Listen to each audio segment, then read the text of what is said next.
on that one. Will the Talia and the Azir also follow suit? Have to imagine so, but we are getting later into the series, and sometimes other picks become a priority on the ban list. The Talia, though, gonna remain on the side of AL. We know that Shanks is also an Azir player, and so T1 gonna respect that. The question is, will things like Poppy make their way onto the ban table? Zhao, the Rumble still available in the draft. Neeko also yet to be banned out, has been on that ban list through the first 2 games. Kael would love to get his hands on the champion. Is it first pick worthy? Perhaps. Right now, AL taking their time thinking about how they want to round out their first phase of bans. Yeah, we've got Rumble, Varus priorities pretty dang high. Twisted Fate actually making his way here. Now the question is, will they ban Neeko or will it be a Varus trade? Is up. Neeko is up, Varus is up, so they are potentially looking for a trade of those 2 champions. They're forcing AL to have to choose. A lot of OP picks still available. I feel like AL will go for the Varus. It's evident throughout this tournament that they think Varus is incredibly strong. And so if they have no intention of picking it, they will ban it away, and if it's open, they'll grab it. This does mean that the Neeko is available for T1. We know that Keria is an avid Neeko player, and without any hesitation, they're going to grab that. And there's the Rumble. Sorry, the Jarvan. My brain was already thinking a step ahead. I like Rumble right now. Yeah. Seems like the prime combination. A wombo combo in the making for T1. Exactly. Already, Jarvan and Neeko, pretty good combo together themselves. But the Poppy here trying to block some Jarvan shenanigans. Neeko uniquely powerful in the meta because not only are you a lane bully, but you also still bring that explosive engage, and no other champions really do that right now. Definitely true.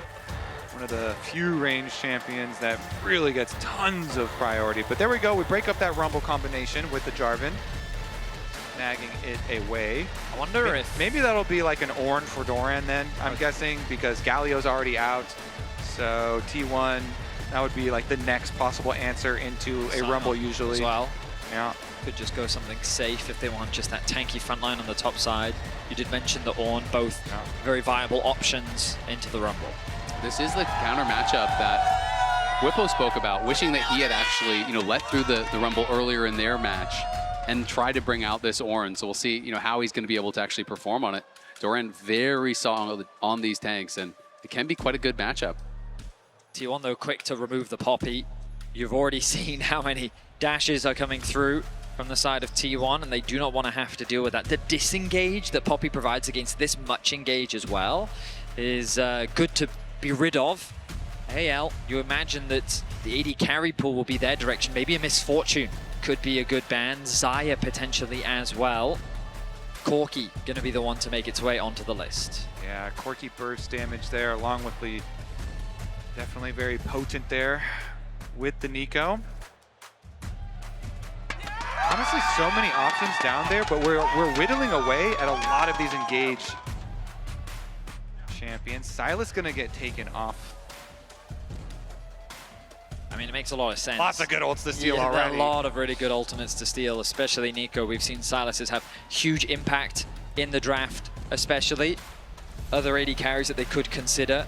I mean, we already mentioned the Misfortune, Xayah, maybe Senna for Gumayusi, but you wouldn't typically pair it up alongside the Neeko. They're thinking more team fight, and so they want to take the Civet away. This does mean that Gumayusi still has a lot of options available to him. And we've talked a lot about the wombo combo potential. Aurora fits neatly into this comp. Caitlyn, always an option for Guma as well, as you get deeper and deeper into Fearless. And definitely could go for one of those pushing Kalista, lanes. too, everyone's favorite. He said the word. Everyone's favorite if you're an AL fan, Definitely, that pick has not done very well at MSI, 0-10. It's actually the losingest champion of all time. Losingest? Yeah. That is a beautiful descriptor. I think the champion with the most games played ever in MSI history without getting a win. That's crazy. The previous record was actually Malphite at 0-8. Kalista is 0-10 now. Wow. Yep. That is a fun fact. Thank you, It is Azael. a fun fact. Not for the Kalista players, but for everyone else. I do love this this Aurora takeaway as well for T1. Shanks has been so good on it, Flandre as well. And so they're just going to opt, okay, fine. You take my Aurora, now I'll take the Viktor that you spammed so much. I will say that You've got a Viktor and a Varus into Jarvan. That does make me worried for AL. It's so much lockdown on the side of T1. If those flashes are not available, oh, you saw the hover. You all saw it. Wait, you guys don't want T1 to lock Callista? Definitely not going to be the case, but this team comp is so well set up for a misfortune that you mentioned way earlier, this Wombo combo. They have so many avenues for engage, and as you're rightly pointing out, these carries on AL do not have any safety. They do not have any dashes or even that much peel on their team. So this definitely looks like it is going to be dangerous for Shanks and Hope as far as their positioning. Here's what we'll say. Game 2, we didn't get really any engage. Game 3, we've now doubled down, and we've got double the amount of engage across the board. Leona, Xin, Varus ultimate, Rumble to follow up on the engages. You've got Jarvan, you've got Ornn, you've got Neeko, along with the follow-up from both the Aurora and MF. It's ultimate city in Game 3, and it's going to come down to the team fights, which we know are AL's bread and butter. It's what's gotten them to this point at MSI. T1 with their impressive early games, the way that they've been able to navigate skirmishes, and also with impressive team fighting of their own. I'm excited to see how they match up here in Game 3. It's going to be an exciting one. Both teams with the opportunity to move to match point here. All tied up 1-1. AL versus T1 absolutely delivering. The winner will move on, of course, to face against Gen G in the grand final tomorrow for a chance at taking the MSI title.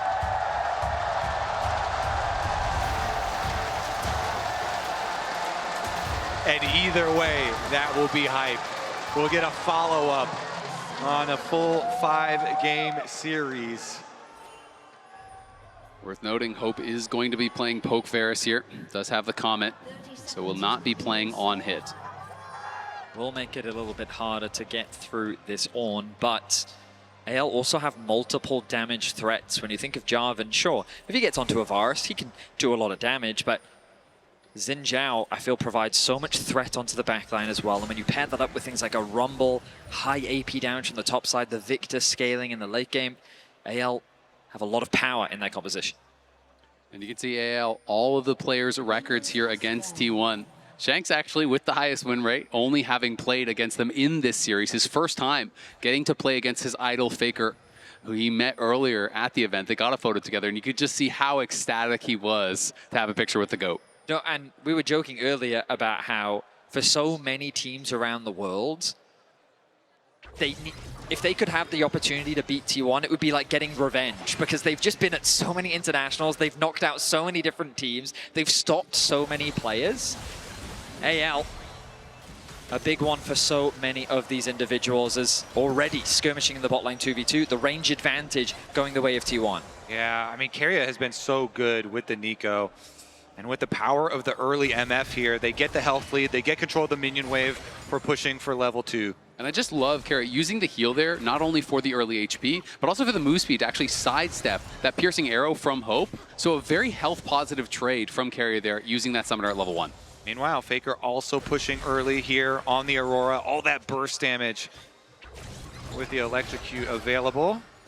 I mean, it's Shanks that's coming out ahead, the electrocute proccing in the second half of the Q there from Faker, but Shanks shouldn't be afraid yet. He's going to walk up with the EQ auto, the Airy doing a bit of extra damage. Nicely played positioning. Shanks just leveraging his range. That's why Aurora can struggle in these matchups, because as you're seeing on your screen right now, it can be difficult for Faker to trade back if Shanks doesn't over-aggress in the lane. And we did just see, or AL just saw Oner on the ward on Raptors, so they know he's on the bottom side. So Tarzan as well revealing on the Raptor ward. It means both these mid laners have full information. I mean, Faker's got to be so careful. One more spell, and Shanks could flash in and try to get that solo. Faker does level up to 3, but as you said, Vedius, can be very difficult in these range matchups. Generally, we have seen Aurora picked as an answer to melee matchups, where you really can bully out. It's very difficult for Faker to actually close the gap, but Shanks is low on mana. And Shanks knows the limits of the Aurora. Deny on the cannon, at least, though. Oh, and the laser, the crowd reacting so heavily to every spell there. The laser not landing, the cannon going down, and Faker gets to clean it up. And it is so important when you're in a tense situation like that. All of these dodges that Faker is having, if one of those lasers had hit, he could have maybe threatened for an all-in. Tarzan now trying to push Oner out here as the bot lanes are getting involved. Great sidestep from Oner. Avoids that Zenith blade, but now Guma is the target. Will Kael flash in? He is going to. There's the cleanse, there's the flash, there's the first blood. It's Hope that claims it. Guma got sectioned off from the rest of his team. And now Faker potentially going aggressive here onto Shanks. Procs the electrocute with that weirding, and Tarzan continuing to scrap with Oner. Those 3v3s on the bottom side can snowball so heavily. In. Barrier going to be forced there.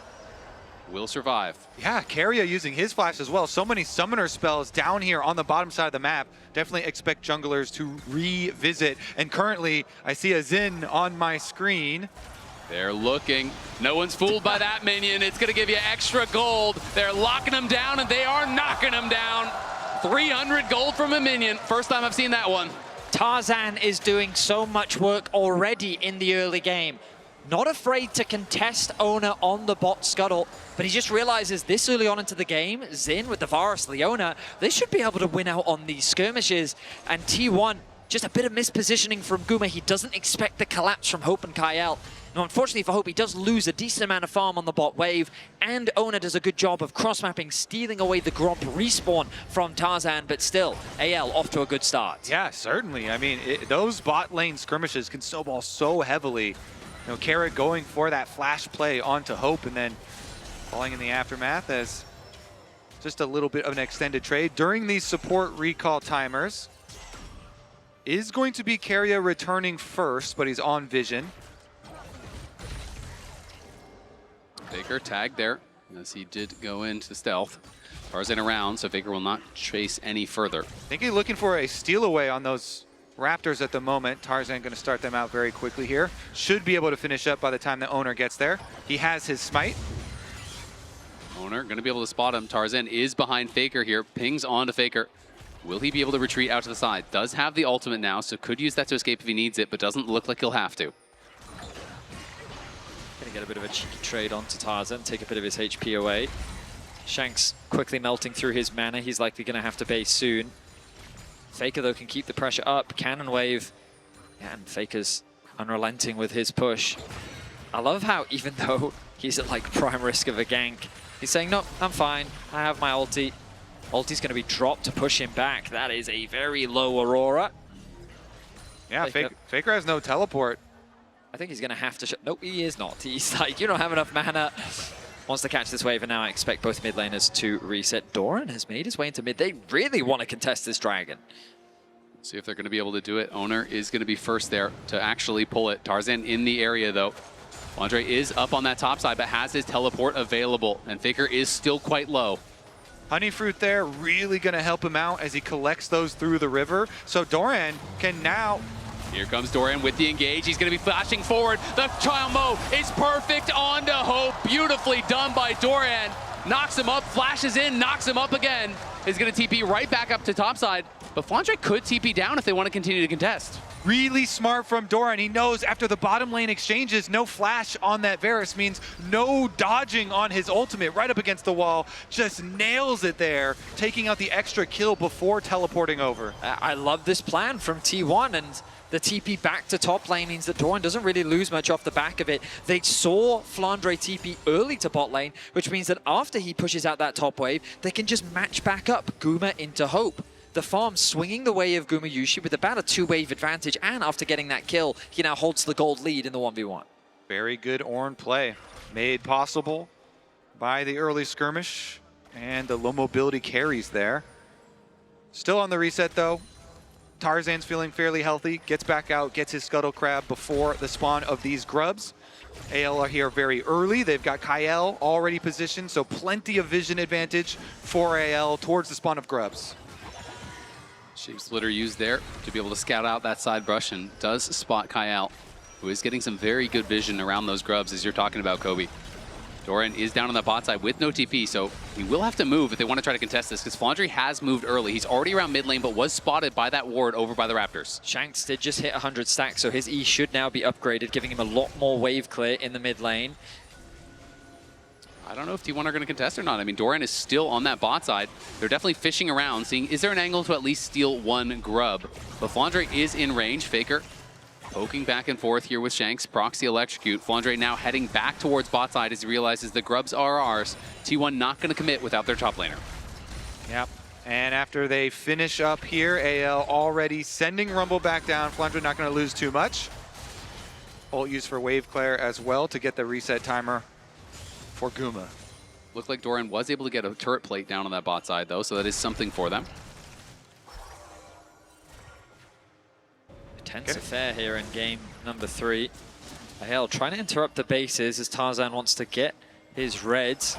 Faker is around, though. Kael not going to be able to find an angle. Too many T1 members there to dissuade any sort of an engage. Kael is very far away from level 6. Keria has already secured it. He needs to soak up some of the experience from this mid-wave. Try and get that as quickly as possible. It's a key engage tool that AL are going to have to rely on as we get later into this game. And it is going to be very intense until we get to that mid-game, because the later we get into it, we're going to see these two comps interact with AL having this range advantage, trying to use some poke Varus, trying to get a little bit of extra damage on T1 before the fight starts out. But T1 have such good long-range engage with the Ornn ultimate and flank capabilities with the Aurora as well as the Neeko, that it's going to be T1 playing the side lanes, trying to play the flanks to find their engage and force the fights onto the longer range AL. Faker just being so annoying to Shanks there. You know, saw him step in the side brush, predicted he would just recall immediately when he went in, interrupts him with the weirding, makes Shanks stay around, hurting that tempo a little bit. Couldn't base since it wasn't a cannon minion wave, and did want to collect that. So Faker will have the faster base, and we'll see if he can do anything with that on the map. Kael finally ticking over to level 6, so now he has that engage tool. TP's available for both mid laners, and interestingly, Shanks going to use his, but Faker going to hold on for now. This means that there will be a tempo advantage in favor of Shanks in the mid lane. But Viktor, not really the strongest roam champion. I don't think they can really threaten much onto Doran, especially with Flandre playing so defensively on the bot side of the map. I don't really think he can use much off the back of this. A lot of the pings from AL, though, look like a deep play. You know, they've got super deep vision through this red quadrant of the jungle, and Tarzan's going to steal away another chicken pack here, since they've got the support roam timer for Kael. Lots of pings, looking for a possible straggler, looking for anyone trying to retake vision, but T1 not exposing themselves as Dragon is spawning. Faker going for a bit of a different build here. He's rushing straight towards Leandre. He's not doing the mask stacking that has been so common at this event. Is prioritizing the one item power spike, and is going to be pretty close to getting that Leandre's done. Shanks looks like he is building towards that Roa, and should have that completed here pretty soon as well. I mean, it's just a slow back and forth farm game between these two teams. A far cry from what we received in game 2, where T1 just dominated the early game. Of course, if you have just joined us, it's an intense battle between T1 and AL as they fight for a spot in the MSI finals, a rematch against Gen G for both teams, who are able to push Gen G to 5 games in both of their matches, and that's why the expectations are so high between these two teams. Both AL and T1 have demonstrated the ceiling of what they are capable of. And it's Kael that goes in. Yeah, Kael going in. He's committing to this. Tarzan now there to follow up. Keria in trouble. Will get knocked down. That's the feat of the warfare for AL. And now they have their eyes on the Dragon. The synergy between these two, Kael and Tarzan, no hesitation at all. As soon as they see the poke over the wall from Keria, they fight back and they clap back. That is going to be their objective. Oner sneaking into the bottom wave. He's setting his sights onto Hope. He oversteps. Oner not to be outdone, looking for an angle for the engage. Will Hope get close to that brush? Doesn't look like it. He is hugging the wall. And Kael is there behind him. Feels like he has some sort of idea that maybe and there could be someone in the side brush. Now the TP's going to be coming in, and Hope has got to run for it. Can he get out? Pops the Ghost Blade. Great ulti to buy some time here. As Keria coming in. Can he find him with the Pop Blossom? Yes, he can. There are the Tangle Barbs and the Cataclysm. Everything and the kitchen sink thrown at Hope, and they get him. AL rushed on mid tower, though, trying to mine some gold off of that thing to pay for the life of Hope. Hope doesn't even flash. I'm surprised that he popped the barrier. I feel like that he'd accepted the fact that even if I flash this, that Jarvan's going to EQ ult me, and there was no way I was getting out of this anyway. But this is part of the risks that we talked about in draft. When you have a Varus and a Viktor, these champions, once that flash is gone, there are a lot of tools that T1 have to lock these carries down. Yeah, T1 getting some revenge there, get some money back for themselves. The kill, the tower plates on bottom side, and it does bring out the teleport from Flandre to relieve pressure. You can see Doran has kind of made it through the most difficult stage of this matchup. He has the Kaenic Rooker now, where he can start to shrug off so much of that Rumble poke. Doran already getting involved early, made that roam to help get a kill down on that bot side, that early catch onto Hope, and still not very far behind. So Shanks, feel like he's going to have to get a lot of work done in this one. Hope is going to be the main target, I think, and he's going to struggle to really put out a lot of damage. And while I don't love the Rod of Ages build on the Viktor, against this comp, it makes a ton of sense. Having that extra HP, that additional survivability can make the difference. We saw it from Faker earlier in this tournament when there was so much dive being thrown towards him and he was able to survive so much of it. Once that Zhonya's comes through as well, you're going to have a lot of tools to help weather the burst that T1 will be threatening with this composition. But it does mean that in this early game, this Viktor not going to be doing a huge amount of damage. Yeah, when this game pops off, it's going to pop off very, very hard with the amount of engaged tools that T1 have at their disposal. Of course, they're still working on the Proto Belt for Keria, which is the last real big extra tool that they need to bring together the very scary Ornn, Aurora, and Neeko engage. Very interesting. Guma does go for the standard Bloodthirster, but then is going into lethality second here. So, more commonly we do just see full AD items, Infinity Edge, Essence Reaver, these types of things. The AD scaling on the MF Ultimate is so powerful. So I'm going to be interested to see, is this just like a collector? Does he feel like he needs an Edge of Night or something to stay safe? What is the option here that he's really looking for? I also wonder if it's just early lethality, because you look at Merc Treads across the board, there is very little armor in this early game against AL. So just that extra bit of power in this early game may also be the motivation for this itemization. We'll keep track of whether he chooses to upgrade it. Yeah, and T1 are really looking to burst the enemy carries. So first objective, blow Shanks and Hope's flashes. Then all you need is lots of burst damage. So lethality going to help out there too. Add that little bit of extra damage on top of the Aurora if they can get that flank. If AL do get the Herald here, they would have the Feat of Strength. They just need one more objective. So I think T1 looking to contest this. You can see that Shanks is the one matching Doran on that bottom side because Flandre does not have his teleport, so he's going to have to stay around in the area here. We'll see who wants to start this up first. Faker is going to get poked here, taking some early damage. Does go across the veil and gets back to safety though. But that can be critical in a fight like this if AL can land some early poke. Yeah, I like these looks from AL, specifically from Kael and Tarzan, where whenever they see one of these engagers from T1, whether it be Keria by the Dragon Pit or Faker over here, they immediately jump on them to just force a little bit of health, chip away at a little bit of the resources available to T1, because they're the ones that do have the extra range with the poke Varus and are going to try and get these small little advantages before the big explosion. You can feel the tension continue to mount as Guma holding onto that mid-wave push. Hope realizes he doesn't quite have the same wave clear as this MF. The crab they're being going to secured. go behind T1 them here.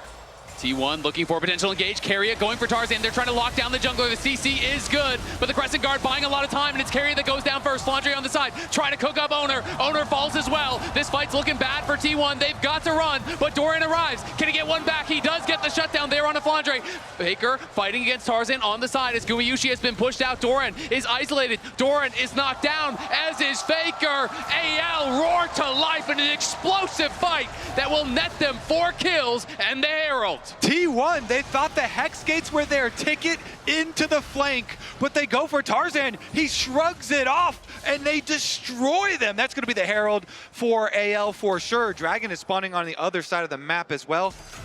Maybe the follow-up play here. Hope getting very low. Bullet time ripped out there as Keria is back here with Guma. Was looking for an angle to finish off Hope. Couldn't find it.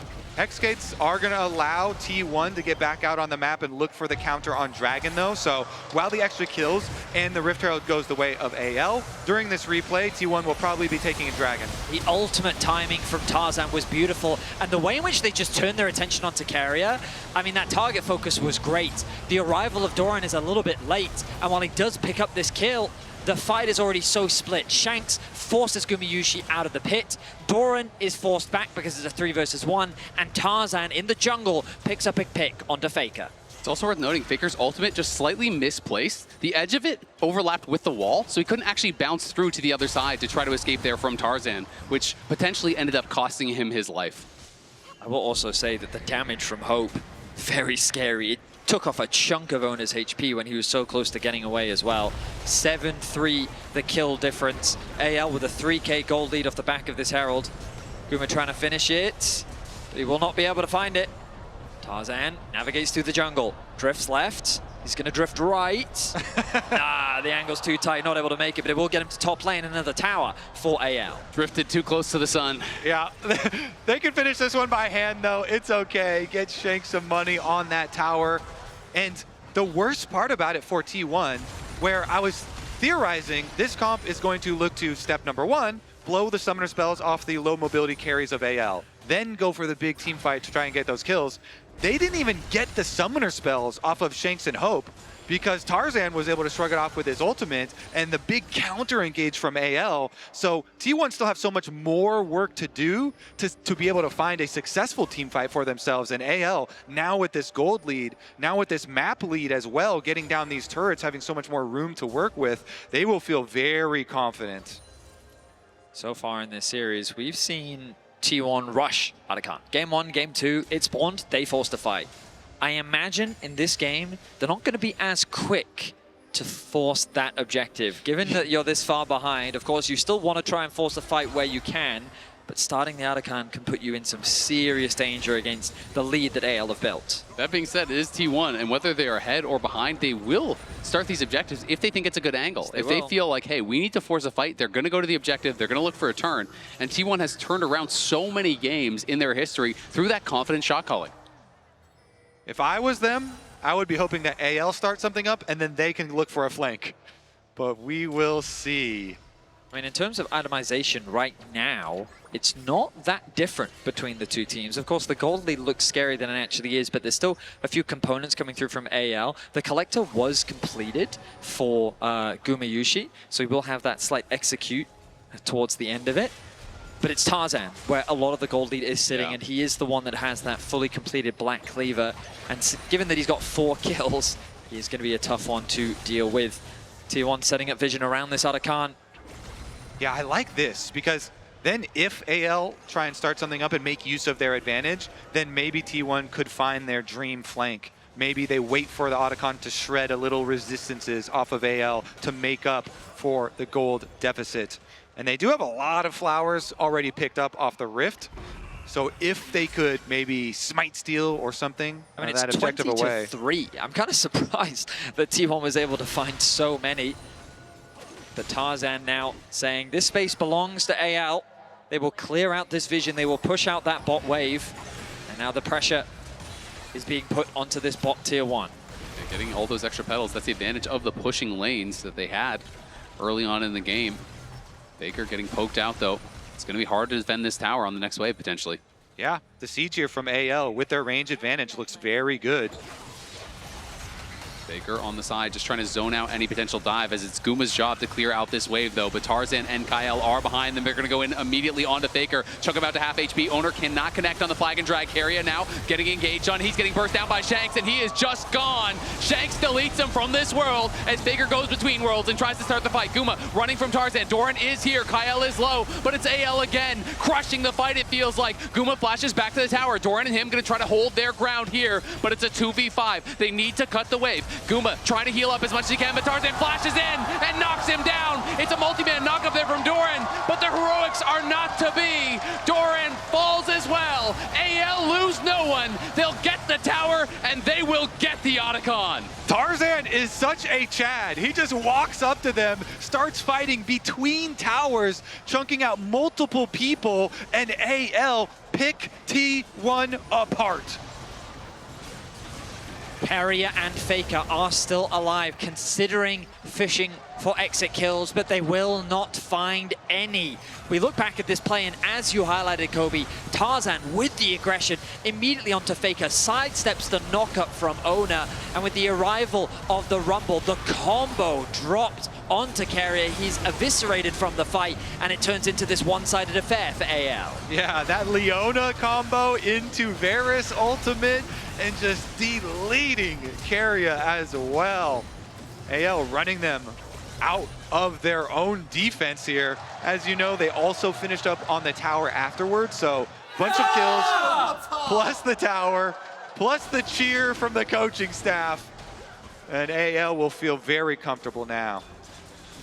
Doran could be in some trouble. Equalizer going to get dropped, but potentially could walk this out. Flandre, though, overheating, slowing him down with the Electro Harpoon, and they are going to commit the Arcane Storm, and he is not going to be able to get out of this one. He is tanky, but not tanky enough. T1, though, trying to fight back on the other side. Do take the top tier 1 for a bounty, and are going to be looking for this top tier 2 as well, trying to get that injection of gold that they need to give them some hope in these fights. It would be risky for Flandre to TP and try and defend that top tower. T1 would not hesitate to dive, so instead, AL will just accept the loss. They'll concede the gold, as they're able to, at the very least, trade it back on the bot side of the map. We mentioned it in the earlier game, but this must feel so good for Tarzan. Absolute monster game for him versus T1, a team that cost him a lot of heartache in Worlds 2023. But he has come back so strong and leading this team. He said it really does mean so much to him to be able to lead this AL team. Now in this position, looks like they should be able to close in on the rest of the map. Baron will approach in just 20 seconds. AL can move over with their advantage, have Kael move up, take vision control first, and look to punish T1. Whereas T1 need the surprise play. Vedius, the flank, where is it going to come from? I mean, AL, okay, right here. Okay. There is one ultra deep ward from T1 that they could use as a potential TP flank. If Faker or Doran can get in from behind, there may be an angle for them to set up a collapse onto AL once they've started off the Baron. But AL, their priorities are just keeping these waves pushed in and stealing away what they can. T1, though, with decent vision coverage still around this Baron objective. Been an incredible journey for AL. All of these players have such unique stories. Tarzan, 6 times he made it to a regional final, losing all 6. The 7th was the one he finally is able to take this split with AL. And it was a heroic game 4 from him. One of the most incredible Zed jungle performances I have ever seen to get his team across that finish line, to get that first regional trophy. I had felt he was the best player in the world to not win a regional title. That has been checked. And now he is on the hunt for the international title. Yeah, it's been heartwarming to listen to all the interviews coming from this team. We mentioned the earlier Tabe one, talking about his leadership qualities so closely. And Tarzan himself talked about from the day that he joined AL, he wanted to take responsibility for the team and use all of his strength to go together to the international stage. And now they are here, and they are showing that strength, Vedius. Of course, even if they do in this game, T1 is a force to be reckoned with. And they've been pushed to these positions before, and they found miracles. They have made miracles. There is a reason why Faker has so many world championships to his name as they go in. Looking, they've caught Shanks. Can they knock him down? He goes golden to buy some time. Doran can't get the redirect as he was CC'd, but the Pop Blossom will only buy a little bit of time. Oner goes back in, but Oner is by himself, trying to take Kael with him. The bullet time gets one there from Guma, as Faker was hunting hope, did force the flash, but it's 1 for 2. AL with the advantage, and they are hunting. Guma slowed there by the equalizer. He has to run for it. Tarzan on the side, seeing if there is an angle. Doran trying to buy some space for his carries, but he's getting slowed down, and Doran's in a lot of trouble now. Flandre is going to overheat, and Doran may just follow the blast cone, tries to get him out to safety, but it is not enough. Tarzan is pushing mid lane. It is just Faker and Guma here to hold the line. A valiant effort from T1. They thought that they had caught out Shanks, but the Seeker's arm guard buying him enough time for AL to turn the fight in their favor. Keria with a good ultimate just doesn't quite translate into the damage that they need. And while Guma lands a multi-man ulti across the members of AL, it only ends up picking 1 kill as AL find 3.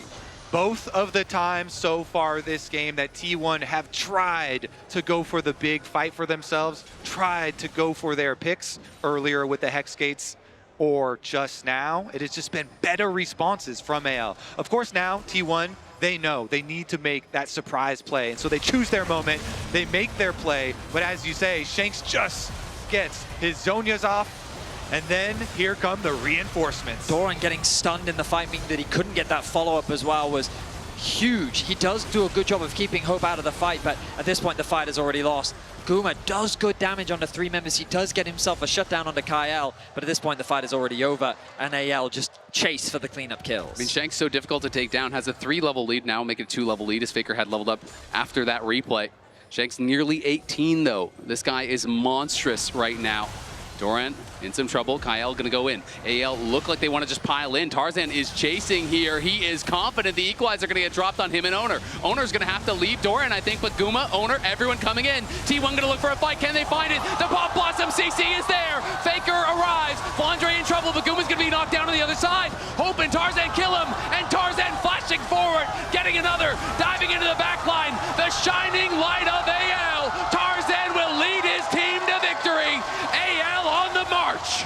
T1 tried their best to fight back, but once AL had gathered, it was just too tall of a task. They win the fight once more, only Oner is left alive, and their base is falling to pieces. T1 thought they had an angle. They wanted to go for the comeback, but AL would not allow it.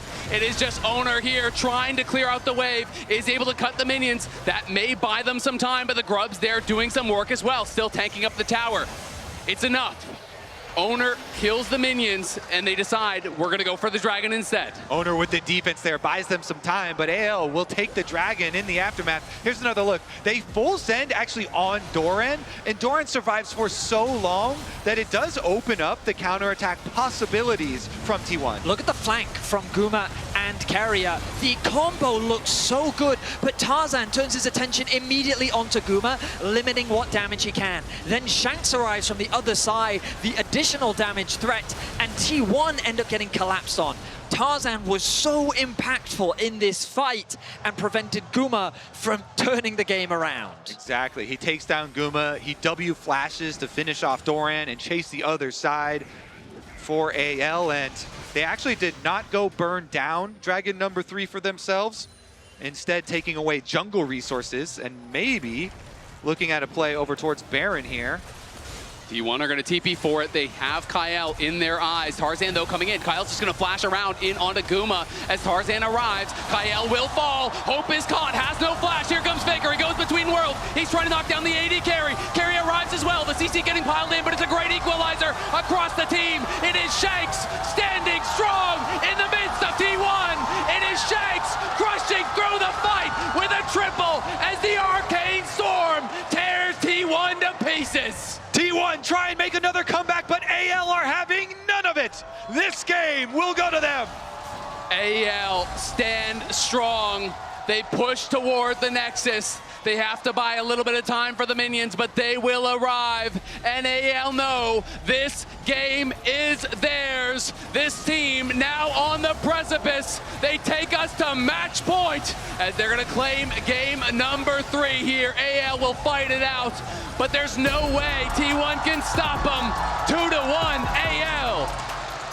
Shanks with the WE flash, shouting out his former team from where he was to where he is now, pushing T1 to match point and setting his sights on his first MSI final. Never forget where you came from. 3 years on WE. Shanks here on the international stage representing. He's not forgetting that, and he is definitely not forgetting where he is going, and that is the international success thus far. Let's see what the analyst desk has to think about it.